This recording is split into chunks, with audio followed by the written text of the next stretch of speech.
In today's episode of Apex to Oval, me and Jack go over the F1 TV changes going into effect with Apple TV's media rights deal, new F1 liveries dropped, Carson Hocevar signed his life away to Spire Motorsports, some fixes for Daytona Qualifying and the in-season tournament, and finally, our predictions for the 2026 NASCAR season. Let's get right into it.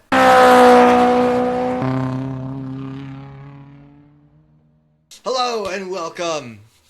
Hope you guys like that new intro. I put music behind it because I'm good at my job, and today's episode we're gonna start off nice and hot with F1 TV and Apple TV media rights. Obviously, if you didn't know, in the US, you can no longer access F1 TV without Apple TV Plus. So let's get right into it. The good Apple TV Plus subs get F1 TV cheaper now than it was for just F1 TV. The meh is you can no longer subscribe to F1 TV on its own and have to go through Apple, which the process is a little bit messed up right now. And the ugly, we're forced to subscribe to Apple to watch all of the races, though some will be free, maybe. And the room for debate on whether this is better than cable. It's kind of comparable to Sky, maybe a little bit, but what do we think? The changes so far. Yeah, so I have an existing Apple TV Plus subscription. So for me, I see this happening and it's like, oh, great, let me go claim my free, to me, F1 TV subscription and catch up on some content, any of that, because I was not already an F1 TV subscriber.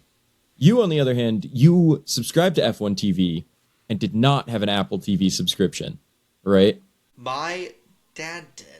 Oh, okay. So I did get F1 TV. I just logged in with his account. All right, well, never mind then. But I will say, we put it as the meh. It's nice getting it for free if you already have a subscription. It is still definitely not the end of the world that you have to subscribe to Apple TV Plus and then link that to F1 TV. Yes, adding steps just to use the exact same F1 TV app as before and get the exact same content as before is frustrating. You are saving $30 a year by doing so. Like, this change does make it cheaper to access F1 TV than it is standalone previously. I had F1 TV previously. I bought it when qualifying wasn't going to be on television for the US because they had to postpone quali, and so I just decided then and there that, hey, I'm just going to buy F1 TV. I really enjoyed it. Now, they have a lot of shows on there I didn't really watch, but they are interesting, I will say. But then when they switched over to Apple TV, I was like, I don't know how to feel about this. I'm cool with it for now, but who knows in the future. I think it's very similar to Sky, though. Very similar to Sky and cable, though, that you have to pay to watch races. Also, F1 related on the F1 TV or Apple TV app is you have the F1 movie, which you can watch if you have Apple TV. So that's also fun as well. If you didn't get to watch it and you're getting it for the races, you can also watch the F1 movie. I thought it was good. So, you got a thumbs up for me. But and if you're paying, it is, you do have to look up, if you haven't done it, there's a site to link the two accounts.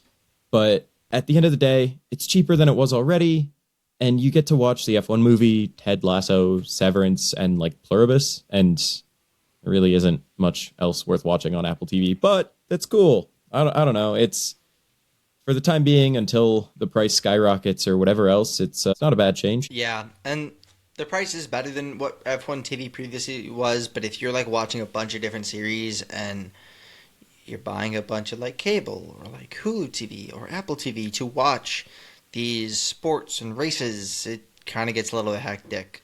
Yeah. But other than that, I think wait until the broadcast happens to judge. And you mentioned already paying for a streaming package. Yes, the elephant in the room. We're talking about F1 TV as if you're watching F1, you would subscribe to that. Clearly, I did not subscribe to it before. Now, if you have a cable subscription and not the streaming service, you're paying an extra $100 a year. It's yet another streaming service that people would need to be able to follow different sports.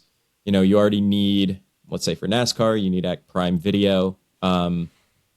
and there are other different streaming services that are paywalled while still needing a cable subscription that costs more than several streaming services combined. So it's not all good either. Moving on to our next topic, something that I think this driver should do a little better is drive without crashing. No, Kimi Antonelli crashed his car in Italy ahead of the Bahrain F1 test. Should the FIA dock him a couple penalty points for that? No. Thoughts? But this was a one-car accident. He hit the guardrail, hurt his car, but it is unharmed himself. But this is the car that he was driving was like a very limited edition Mercedes quote-unquote motorsports collector's edition with around just 200 cars produced. This is like hand-painted bodywork with a livery that's similar to the F1 car, like a 600 horsepower V8 engine. Like, this is a special car that he was driving and reportedly at a very high rate of speed on a road that is not supposed to be driven at that speed. And even an F1 driver apparently ended up in the guardrail driving on his own. So we're glad he's okay. I don't necessarily think the FIA should get involved, but a reminder to anyone to obey the rules of the road and be safe, because if an F1 driver can crash his car, I'm going to go out on a limb and say that you can too. Yeah, glad he's okay, that's for sure, but maybe lay off the speed a little bit, Kimmy. You know, we get it. You don't want to go just lie on a beach somewhere, but let's stick to the speed limit, please. On to our next topic. Sticking to something is not the FIA. Another banger transition by me. They never do. The FIA is flip-flopping again on the Mercedes engine. Reportedly, they might be taking action against their engine. If I'm a Mercedes fan and they do take, or any of the Mercedes customer teams and they take action on the engine, I would be livid. But fun fact, actually, Red Bull is the one who leaked this information because they couldn't replicate it. Yep, they hired people from Mercedes. They knew it was happening. They tried to replicate it. And at first it came out that they also had the trick, but it turns out that they just also knew about this interpretation but couldn't do it. And that is worse to me than just not figuring that out. But the problem the FIA has here is their initial reaction was something along the lines of, okay, well, we might change it for next year, but this is legal by the letter of the rule.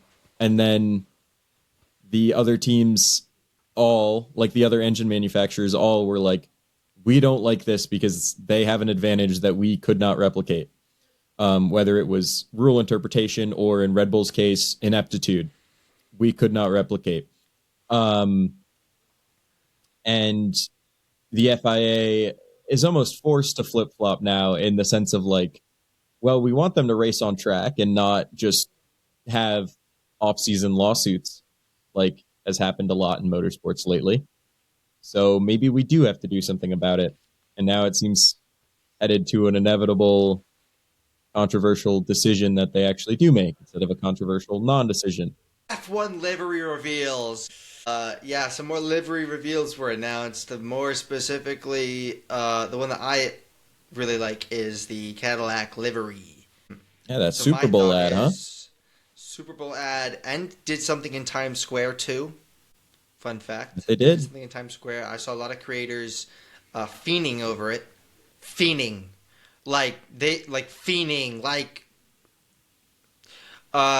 It seemed like every creator and their mother was at Times Square at some point for that Cadillac little box thing, and so yeah.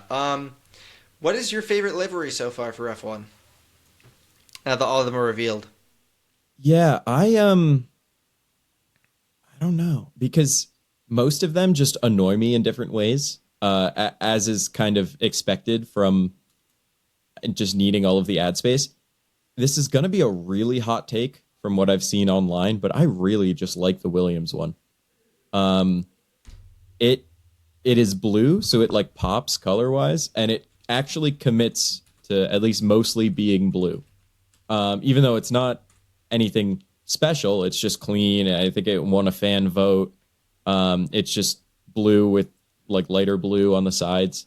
But otherwise, you have like the Audi. I'm sure will look nice on track, but it's just very dark. The Cadillac looks just very gray to me. And a lot of the other ones, like Aston Martin is up there as far as committing to a scheme, but you know, Mercedes with the Google stuff has the like black stripes, or not Mercedes, McLaren. I don't know why I said Mercedes. Ferrari has the HP logo like cut out in white. That like really gets on my nerves, where I just like the ability to commit to a color, and to be colorful and to really pop. My favorite is the Cadillac because Cadillac, although I don't agree with some of the team's standpoints, I do like I like the livery. It looks cool, looks different. I think it's the best livery on the grid. It's the most what is it? What's the word? It's the most creative out of all the liveries. So I'm gonna go with Cadillac. What are your thoughts on the Audi one? Since you made a face when I was saying that I thought it was just like too dark. Like, I'm not gonna lie, I'm not like the biggest fan of the color scheme. Like, why is it like that? Why is there like dog, the concepts, dog? The concepts were so good, and then you pull out that. I don't get why you put that color.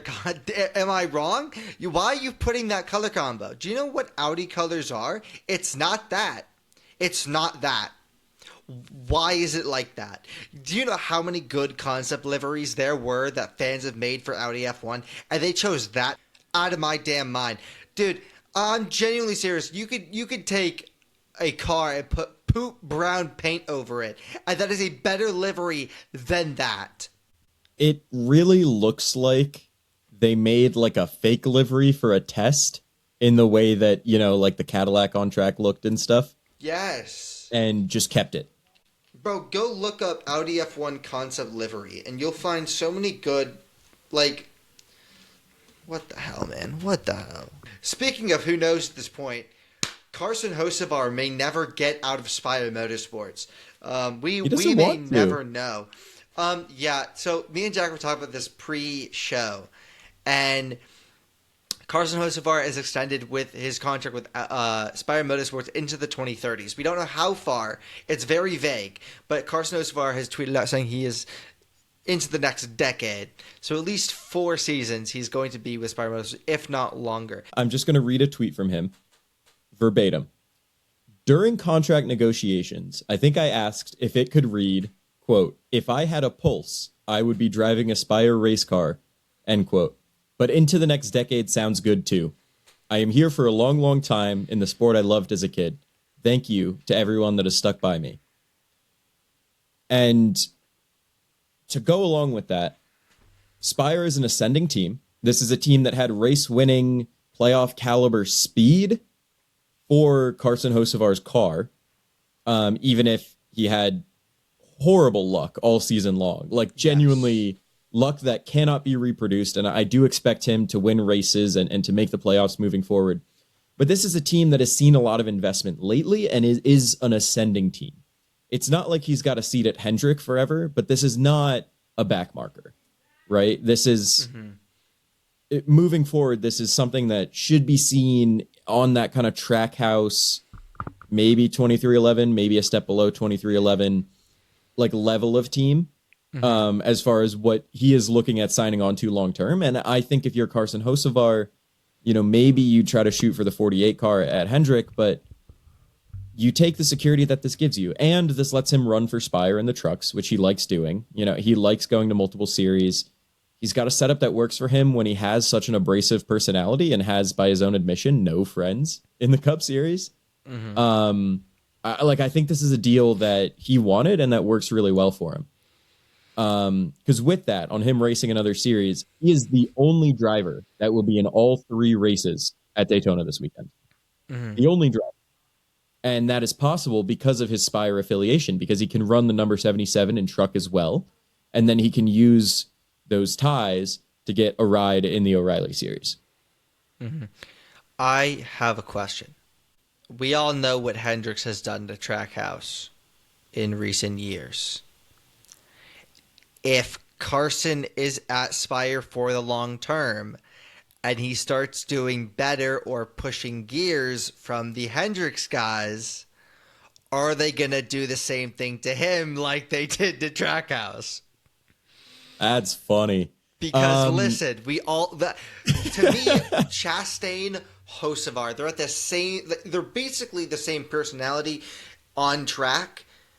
The only difference off track is Carson has a much better social media personality than Chastain, but on track they are the same, like pretty much the same driver at this point. Both will do anything for a win. Both are extremely talented and extremely skilled. Both are driving for Hendricks like affiliated teams that when Hendricks gets threatened, they do pull moves to hinder those teams. Yeah, I don't know. I obviously think that some of that is like conspiratorial. Even though, it is true that Chastain was really pissing off Hendrick. But I don't know. I'm not too worried about something like that. I think that Trackhouse still had, if Spire was what Trackhouse was this year consistently, Spire would be pretty happy with that. Like Trackhouse was not up there as one of the like cream of the crop teams in the sport this year, but they still clearly had like race winning type speed. And that's not just because SVG is a damn wizard on a road course. And now they have 2 road course wizards. Yeah. Well, Connor Zilic is kind of just a wizard in general. Like, yeah, that's true. That's true. I mean, road course wizard, yes, was the only guy, despite being in a lower series, was the only guy that could keep up with SVG. Damn, those were some good races. Sorry. Every time I think about, like, was it Watkins Glen? That was the Xfinity race at Watkins Glen. It was the best thing I've like ever seen. I'm excited. Like I am so excited, dude. If Connor Zilic is anything what we saw in the O'Reilly series, I am ready for the road course battles. Right? But no, like I think that Spire is ascending. And I don't think that they should feel too threatened. Because the thing with Carson Hocevar is he hasn't done that sort of thing in a way that leaves a lasting impact the way that Ross did, right? Like, his actions haven't had such direct consequences for as long. He's just been kind of an idiot all around. So, would you like to talk to Kyle Busch? So the thing with Kyle Busch is he sucks. You're not wrong. He is. I'm also joking. Washed. He's a legend of the sport. He is a legend of the sport, but he's not. He's not what he was at. He's not what he was. Yeah, and he's also not in the JGR car of his prime. He's in an RCR car in the big 2026. Like, yeah, it is what it is. Yeah. All right, moving on. Daytona qualifying changes are here. Jack, would you like to go into these? Because I'm not very well versed about them. Yeah, so we already talked about how if you're using the provisional that's added as a 41st car, you establish that ahead of time. NASCAR continues making things more straightforward by changing how the qualifying for Daytona works. How it used to work for the open cars was first you have qualifying, and the 2 fastest open cars in qualifying were locked in no matter what, but it still mattered if you were 3rd or 4th, because in the duels, like after getting in on speed, what really determined if you got in was that it's the highest finishing open car in each duel gets in automatically. And then after that, it goes back to qualifying. So if you qualified fastest and were the highest placer in your duel, then 3rd place in qualifying would get locked in instead of the next highest in the duel. Like, it would be decided in the past instead of racing for it for like that next open driver. And that was needlessly confusing. I'm sure that explanation even came off confusing when now NASCAR just streamlined it so that if you're in the top 2 in qualifying, you are in. That is it. And then after that, the top 2 finishers like the top finisher in each duel among open cars is in, no matter what. Like that they are treated as qualifying, then duel, instead of duel and then go back to qualifying. So it just makes things simpler, more straightforward, easier to explain, easier to follow as a fan, probably makes it nicer for the drivers. All right, good changes all around. Also, the in-season tournament is fixed. Last season they had I am again forgetting what they had for the deciding, but possibly Jack, the dumbest system ever devised. Take it over, Jack. You are so decisive on this. Take it over, baby. Do my job. Let's go. It was let me double check to make like absolutely sure. But it was based on the 3 races leading up to the in-season tournament, and it was just the seeding was based on the highest finisher. Like your highest finish in those 3 races. It was so stupid. So like it was the first 3 races of the like tournament session, all full-time drivers are eligible, and then they get ranked by their highest finish in that set, right? And the 32 drivers out of like just ranked by highest finish move on and get seeded into this bracket. And it was the dumbest way of seeding anything ever. The seeds made no sense, because if you get a random top 5, or if you have a bad string of like mechanical luck, you know, a really great driver could be seeded towards the bottom and a really terrible driver could be seeded towards the top. And that was what started off a chain of reactions that led to the whole tournament being dominated by people named Ty. Respect. And being won by Ty Gibbs. Respect. But we love Ty Gibbs in this area. Megamind himself. Now they're changing the seeding so that it's just based off the regular season point standings going into the tournament, as anyone with a brain would probably have suggested in the first place. So hey, at least they fixed it. Like, actually, you don't get claps, you get snaps. You don't get NASCAR. Yeah. You don't get enough for claps. You should have done this since the beginning. Speaking of stuff that should have been done since the beginning, NASCAR's new ad campaign. Take it away.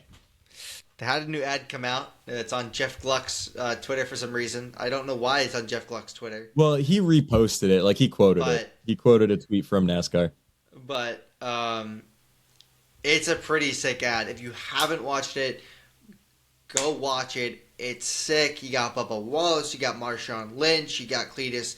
Not Cletus McFarlane. Cletus McFarlane, right? I was thinking Booger McFarlane. It's Cletus McFarlane. Yeah, and Kyle Busch doing donuts around someone, I forget who, but good ad for once, NASCAR. Maybe they learned something from IndyCar. Well, and we talked about the Jeff Gluck quote tweet.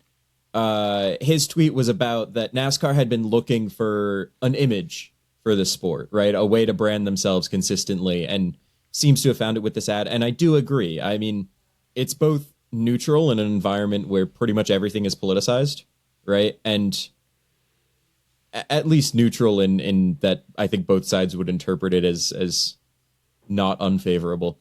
And it portrays the sport as fun. It's got callbacks, it's got stars of the sport involved, it's got stars outside of the sport involved, like, as you mentioned, Marshawn Lynch sitting with Bubba Wallace, recreating a scene. Anyway. If you know, you know. If you know, you know. Like, it's just good fun. It's a fun ad. It's like 2 minutes, and it doesn't feel like it.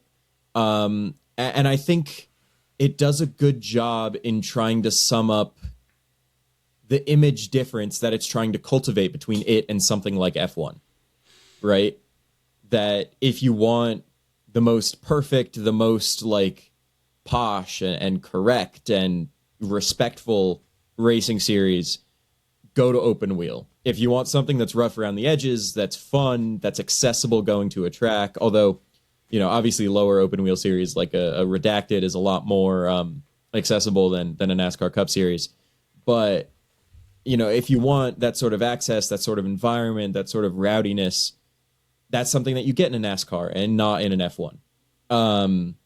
And just that kind of, however you can try to define pure fun is what they're going after. And I think that they did a good job of that. I think they did too. Speaking of good things happening, maybe depending on how you look at it, YouTube TV is adding a sports package for slightly cheaper than their full package, and the CW and USA will be on it. So, yes. So yeah, this is $18 a month cheaper than the normal YouTube TV subscription. It's part of a strategy by them to have some of these like partial packages that just get what you want so that you could pay a little less.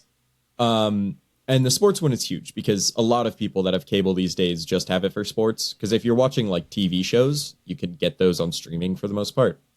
You don't really need a live subscription when they're on streaming like next day. And often without ads taking up half the runtime. But the big concern for NASCAR fans when something like this is announced is, hey, NASCAR's across like 4 channels, and some of them are like the O'Reilly series on the CW, which is a network channel, so it is included, but you could see why people would be worried since that's not like a traditionally sports-centered channel. And obviously USA Network, because as we covered earlier, NBC split into 2 entities with the cable channels not really being NBC. NASCAR went to the non-NBC side of things instead of staying on NBC, so they will be on USA Network and not on the revived NBC Sports channel. And so with that, a lot of NASCAR fans were like, oh, shoot, USA is like cable TV. That's not a sports channel, so that definitely won't be in here. But it is. So good news to concerned NASCAR fans. Good news to people that would be looking to watch sports for slightly cheaper. Go save yourself, coincidentally, more than what it would cost to subscribe to Apple TV and watch some F1. Heck yeah. All right, and that's it for the news. Let's get to the clash, baby. What a race. What a race, man. It was something. It was what something. A race. Yeah, was there a crap ton of cautions? Yeah. Ryan Preece won a race. Now, the race doesn't count towards his stats, but he won a race. And I am so incredibly happy for him as a Connecticut and as someone who really, really likes Ryan Preece. I was ecstatic. I really enjoyed the win from him. You had Shane Van Gisbergen leading a good handful of laps on an oval.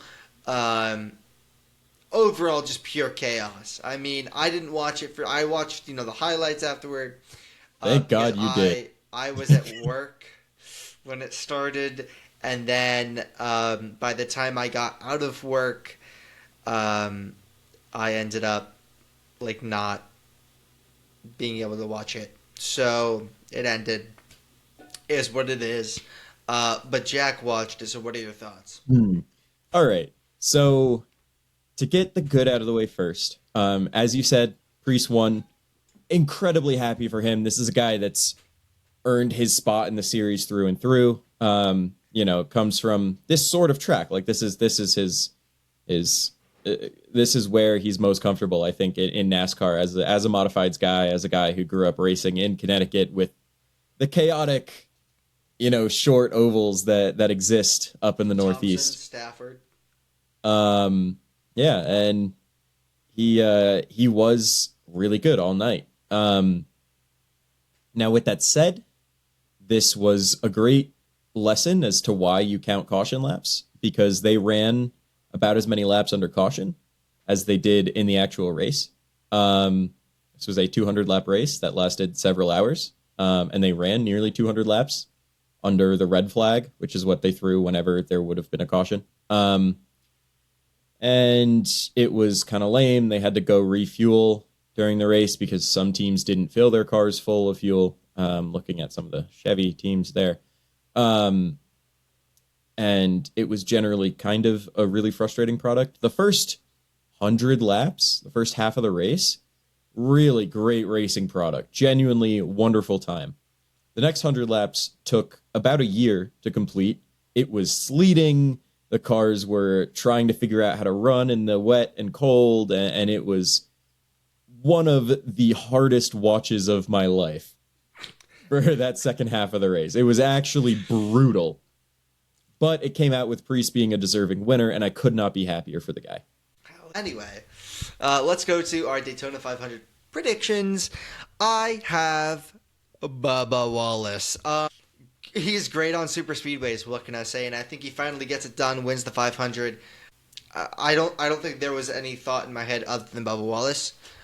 He is definitively, although he has never won the super speedway, he is overall the best super. The Brickyard. No, he won Talladega. Did he really? Wait a minute. Yeah, a few years ago. It was his first win. It was rain shortened, but it was earned. Was it in the playoffs? Yeah, it was in the playoffs when he wasn't a playoff driver. Yeah, that's true. Okay, so he won a super speedway before, and I think he's going to do it again on the biggest stage, and I cannot wait to post about it because I'm going to trigger a lot of people. Who do you got? Who do you got? Let's hear this pick. It's an abomination. Okay. It's an abomination. My thought process was something along the lines of pick Byron to three-peat. No. Pick a Ford because the Fords tend to be good on super speedways. No. Pick Bubba Wallace. Already taken. Let's do the bit. Wait a minute. Wait a minute. Oh. I just want to point out you could have also picked Hamlin. No. All right. I will let you continue now. You've dug your own hole. You've dug it very well. I think that we have made a point enough of this offseason that Kyle Busch fans have been celibate for far too long. And I think that Kyle Busch himself has not won a Daytona 500 in his career. And I think that super speedways are a track where anything can happen. And the combination of all of that means that I think that Kyle Busch will win the 2026 Daytona 500. So it's going to be how it happens? Who knows? Maybe 30 cars crash out in the big one, but he is going to do it. So it's like a senior thing, senior for years couldn't win it, could have won it. Scenes. Is it going to be the same thing? Are we going to see scenes from Kyle Busch? Yeah, no, you are going to get the absolute cinema from every single person in the stands. They're all going to be cheering. They're not going to boo this time. And while I'm at it, I will add, don't forget who got the Clash prediction right. Who got the Clash prediction right? Oh no. If this is true, I personally will pay you $20. 20 out of my next paycheck. I could buy 2 sandwiches with that. Exactly, that's 2 sandwiches. So I will pay you $20 if Kyle Busch wins. When I get my next paycheck in a week. Let's make this very clear. I need the paycheck first, then I'll pay you the $20. If Bubba Wallace wins, I'll buy you a Dr. Pepper. I think instead, you should come to. I should what? You should come Sorry. back. You should come back. That's all I gotta say. You should come back. Please, we miss you here. Anyway, let's go to the playoff prediction, or not the playoff predictions, but just the predictions for the 2026 season. We have regular season champ, we have the most wins, we have the overall champ in the Cup Series, we have Rookie of the Year, but spoiler, there's only one driver. We have the biggest surprise in the Cup Series, the biggest letdown in the Cup Series, and then we have Xfinity Series, O'Reilly Series. What am I saying? It's changed. O'Reilly Auto Parts. Auto Parts. That's definitely not synced. Anyway, and then we have the Truck Series, regular champ and overall champ. It's fine. It's all right. It's all good. It did not sync on mine. You said it 5 seconds after me. It's all good, though. And then we have the Trucks regular season and overall champ. Let's get right into our predictions. Regular season champ, I have Byron. Yeah, I was gonna write Byron, but I realized that then that would be picking a repeat, and I didn't feel super comfortable in that. So I have Denny Hamlin coming back with a vengeance. I think that this is definitely a huge storyline coming into the season. That I'm sure you could see some coverage of elsewhere. But Denny Hamlin coming back from the adversity he's faced this offseason in different ways, whether that's the lawsuit, whether that's the tragedy with his parents, whether that's re-injuring himself, he is still an absurdly talented race car driver. He showed that at the Clash by hopping into the car with, his mind on many different things, him being very rusty at the start and immediately, like throughout the race, becoming much more competitive and returning to form as Denny Hamlin very quickly. For him, it's like riding a bike. And I think that he just puts together a very strong season, especially now that the format doesn't reward win and then try to stack up playoff points, that he'd be going for consistency when it felt like he was arguably the strongest driver throughout the year last season, even though points-wise that didn't necessarily pan out. Yeah, you know what? I'll just plug my stuff now. I have a episode for Motorsports Thoughts coming out on UCTV YouTube channel and my own Motorsports Alex YouTube channel. I also have an article coming out for the Daily Campus about the biggest storylines in motorsport in NASCAR heading into 2026. But those will come out on Friday. The video comes out Friday at 8 a.m., I believe, maybe 12 p.m., something like that. And the article will be coming out Sunday morning, I believe, probably around 8 a.m. So I'm going to post on my socials. I'm going to post on here about it. But, just so y'all know. For the most wins, I have Kyle Larson. Now, I think I like Jack's pick, to be fair. I really do. For context, it's Hamlin again. And I don't have any again. It's Hamlin again. And I really like that pick. Thinking on it, Denny isn't a regular driver, right? He has gone through adversity his entire career, especially with the hatred of fans. Is it deserving? Absolutely not. But he has persevered, and he has come so close to a championship, so close to glory year after year. He has never really backed down. He's always, gotten better and better and better. And at 44 years old in 2025, he had his best season yet, I'd like to argue, and should have won the championship if not for Byron blowing his tire. Although you can say a caution shouldn't have come out because Byron could have gotten to the bottom into the pits in time. But the past is the past. Denny Hamlin, I believe, will come back. But, yeah, I just got Larson. I think Larson's really good. He's the best driver in the Cup. But, yeah, Jack Hamlin, thoughts? Yeah, you? I mean, I don't have thoughts to add for Hamlin. I will say for Larson, I'm pretty sure he's, got the highest over-under as far as wins on the season, if you have places with betting odds on it. So, it's clearly a very sound pick. I think that I'm going out there a little more with Denny, going for kind of an emotional appeal. I think that Larson is I mean, the reigning champion is not something to gloss over, but also an incredible driver in his own right. Yes. I do want to point out, Denny had the most wins last year, too. He had 6. Nobody else had above 5. SVG did, but I think that's the only driver that had 5. Yeah, I forgot about SVG. I don't think anyone had other than SVG had more than 4 or something like that. Denny won a lot, man, last year. For Rookie of the Year, obviously. Oh wait, no, overall champ.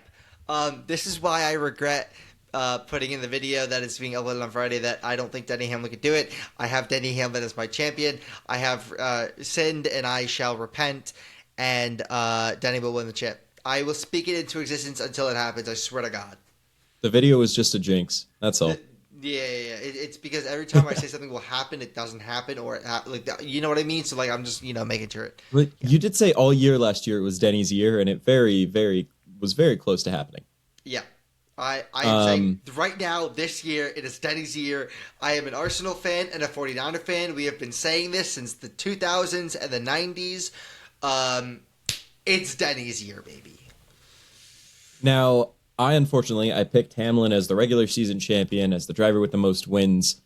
I did not pick him for the overall champion. I picked his teammate, Christopher Bell.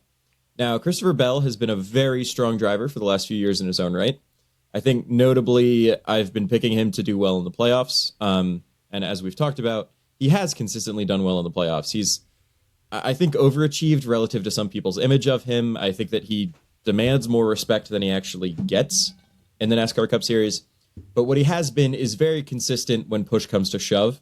in the playoffs, right? He's not had like premature exits. He's been very good at advancing, and in this chase format, Christopher Bell has not been able to get it done when it really, really matters. But this chase format removes that like most crucial element, and I think that he's just he's due for something to go his way, and I think that the format change is a great opportunity for that profile of driver to finally come through with a championship. Yeah, I also want to say that Christopher Bell would have won the championship last year if it was the Winston format. So that's a solid pick. And the year before, right? I don't know about the year before. I just know about last year because you brought it up late in the season. I was like, damn, that's pretty sick. Yeah. He would have won last year in the Winston format. Obviously, sick driver. Yeah. Rookie of the year, Connor Zilish, there's only one. Is what it is. Biggest surprise. Now, I'm going to go first. Actually, I'm going to let Jack go first because my pick is playing off of Jack's because I wanted to pick Jack's. And he got to it before me. Hold up. And he got to it before me, which led me to screw him over in the trucks. So this was like my first pick. Like, we were putting the categories down, and I just ran right here to scoop up Ryan Preece. Because he had some good runs. He had some great speed last year in an RFK car. He's finally at a truly competitive team, right? Where he kind of had bad draws on the teams that he ended up on, right? He got to Stewart-Haas right as they took a nosedive. He's at RFK. He had a pretty good year last year. He's already started off strong this year and only continuing to improve. I really do think he's going to win at least a race. He's going to make the chase. I believe in Ryan Preece wholeheartedly, and I think that he's going to surprise some people because there are a lot of fans that only know him as the guy that kept ending up upside down.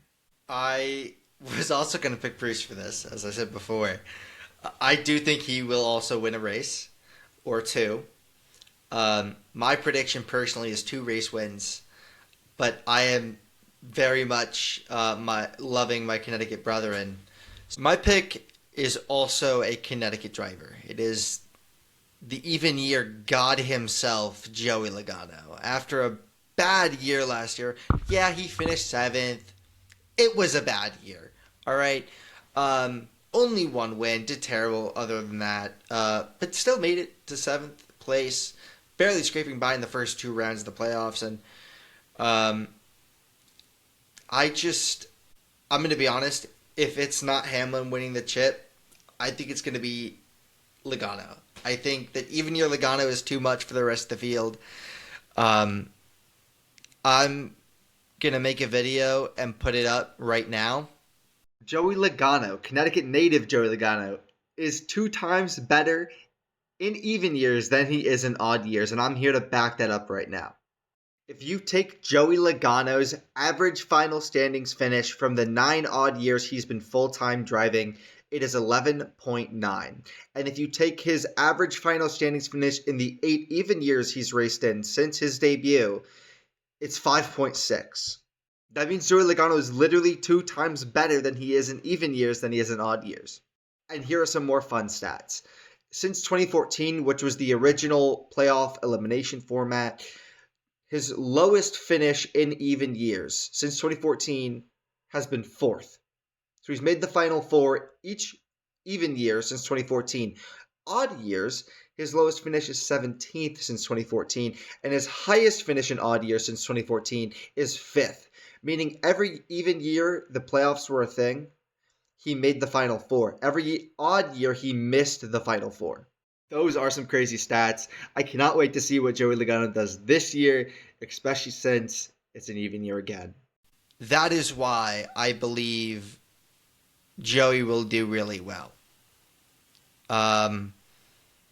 For the biggest letdown, Jack picked him for the Daytona 500. I have Kyle Busch. I think he's going to drop even further in the standings this year. I think his average finish is going to drop again. I think his average start is going to drop again. I mean, I just don't see this RCR car getting better at any point. And although Kyle Busch might be a decent driver still, the car is terrible. Outside of 2023, which he won 3 races in, he hasn't won a single race in 2024, 2025 with RCR. And again, I don't see it happening, and I see him dropping even further, even though Kyle Busch fans might want to kill me for it. Yeah, it's. I think that that's fair. Now, my pick, I want to preface with the fact that to be a letdown, I feel like you have to have expectations. And I think that especially in the last couple months when other news died down, the hype train on Connor Zilic started to get a little too strong. And you heard it during the Clash too, of like them talking about how unprecedented what he did in Xfinity was, which is true. And he is an incredible talent coming in. But we have seen very good talents take time to acclimate to the Cup Series. We have seen how big of a step up that is for a lot of drivers. And so I am picking Connor Zilic as my biggest letdown because I've been seeing far too many people act like he is going to come in and be competing for race wins consistently right away. And I would be overjoyed if that did happen. Would love to see it if that did happen. But we're also coming off a few years after Ty Gibbs came in looking like a phenom and has been the worst of the Joe Gibbs drivers throughout his time at Joe Gibbs, right? Like, it is such a step up that I think people have seen his dominance in Xfinity and lost sight of that adjustment existing at all. Now, do I think, as I talked about, I am so excited to see him battle SVG on the road courses. I'm so excited to see what he does this year in general. I'm just not convinced that he's going to come in and be elite. And I think that I've seen too many people think that he will. I do want to bring up, Gibbs hasn't been bad in his own right either. He's been pretty good in the Cup. He's been improving steadily every year. And he was fighting for race wins last year against SVG as well in the road courses towards the end of the races. So this is true. He has been steadily improving. He is a damn good talent still. One thing I want to point out, though, is on this podcast about last year, one of us made a prediction against another phenom, maybe for a different motorsport, that was being overhyped a lot. Do you remember what happened with that one person and the prediction they made, or no? I think you told me Kimi Antonelli was going to be the worst rookie in F1. Yes, I did. Now, I just want to put on the record, we've made a Google Doc for all these predictions and all like the show and stuff. So at the end of the year, when Connor Zilic is champion, I'm just kidding. But when we will be keeping track of this mid-season. So this will be interesting to see how this. I would love to be wrong. I would love for you to be wrong as well. I'm putting him as the biggest letdown relative to that hype, but I really would just like people to temper their expectations and let them be surprised instead of. I'm worried that what's going to happen is that people are going to turn on him quickly. Because Ty Gibbs very quickly, and it doesn't help that he's related to the guy in charge, very quickly went from very exciting prospect who was elite to getting ragged on for only having the seat because he's the grandkid of the team owner. Which he has been a good driver, and I do defend Ty Gibbs. He has also noticeably been a step behind the other JGR drivers throughout his career. I don't think that you can dispute that, right? You can't, but you're also like the JGR guys outside of Gibbs are also like elite. Some of the best drivers we've ever seen in this sport in modern day. So like, it may be an unfair comparison comparing him to the rest of them. He's still been a great driver in his own right, but yeah. That's my argument with Zilic though. Yeah, like that's true. Ranking Ty Gibbs at the top of the sport and certainly weren't in his first season when he was really like struggling to get his footing. That's true. And I'm expecting Zilic to be better than that coming in, but that should be where the expectations are framed, not coming in to compete for a championship. No, especially at a track house. I think he's a great talent. I think he will compete for wins on road courses. Ovals, I think he needs to improve a little, although his last oval race last season was pretty freaking good. For a handful of Cup races. So, again, I have the same sentiment as for him as I have SVG. If they can improve on ovals, sky's the limit. There's no stopping them at any point. But we have to see them before, And both of them impressed in the Clash in Yes. different amounts, and then obviously had things happen to them. But Yeah. Yeah. My O'Reilly regular season champion is Austin Hill. Shout out to Austin J. Hill, who will be running 5 races in 2026. I mean, it's between one of 3 drivers at this point. Jack has the other one that is I have going to be Justin mentioned. Allgaier. Yeah. It's not a bad pick. It's not. Yeah, I mean, he's the in only a guy that genuine. was in like the same stratosphere as Zilich last year, so I feel like it's a fair pick. It is. No, it is. 100% is. For overall champ in the O'Reilly Auto Parts Series, I have Austin Hill's teammate, Jesse Love. Thank I God. think when it matters, I think he'll get it done just like last year. The last year, the playoff format was kind of doo-doo. And previous years as well. But I think Jesse Love will figure out how to finish races in first instead of falling down the order when in first late in races, which he struggled with a lot last year. I can't tell you how many races I would be watching, and then I would go do something else really quick, and I would check my notifications, and Bob Parkhurst would say, Jesse Love fell down the order again. Which sucks because Jesse Love is the 3rd best talent in all of NASCAR, and I would like to see who's ahead of him. Who? Zilich, You mean prospect? Heim. A prospect, yeah. Okay, sorry, you said talent, and I was No, I meant prospect. flabbergasted. My bad. Okay. My bad. I meant prospect. Because he has talent. We all know Oh this. yeah, he does. But he's the 3rd best Yeah, no, prospect he's talented. in all of NASCAR. So, like, I think he'll start finishing races more in first, and I think he will win the chip. And I would love to see him get a more quote unquote deserved championship, because I think unfortunately the one that he has now will never get, well, it'll go down in the books and get referenced later and whatever once people forget the context, but in the present moment it will never get respected because of the circumstances it came in. Yeah, he played by the rules and won by the rules, but it also, he won over like the best season many people have ever seen. I have Allgaier again for overall champion. I don't think there's a lot to say there. Fair. There's not. For Truck's regular season champion, I have Lane Riggs. He may not have been close to Corey Heim last year, but he certainly was a step above the rest outside of Heim. I'll just say, too, I have him for my overall champ as well. He did really well in the playoffs, barely missed out on the Final Four, and so I think over full season, over a chase format, I think he will just be better than everyone else. Also, Carruth has gone to the O'Reilly Series, so I don't really know who else there is to fight him. Crafton's gone now, so, Yeah, but you still have Majeski, who's a really good. You have some really good veterans too. The Enfingers and Rhodes of the world. Yeah, Chandler Smith is still there as Riggs' teammate. But there's going to be no one really Corey Heiming the system. And by that I mean Hopefully, dominating. although Riggs has the potential to do that. Yeah. But, I think without time it's due. Yeah, I can agree that Riggs is due with how he performed, especially last year, and how he's progressed. I am taking a swing.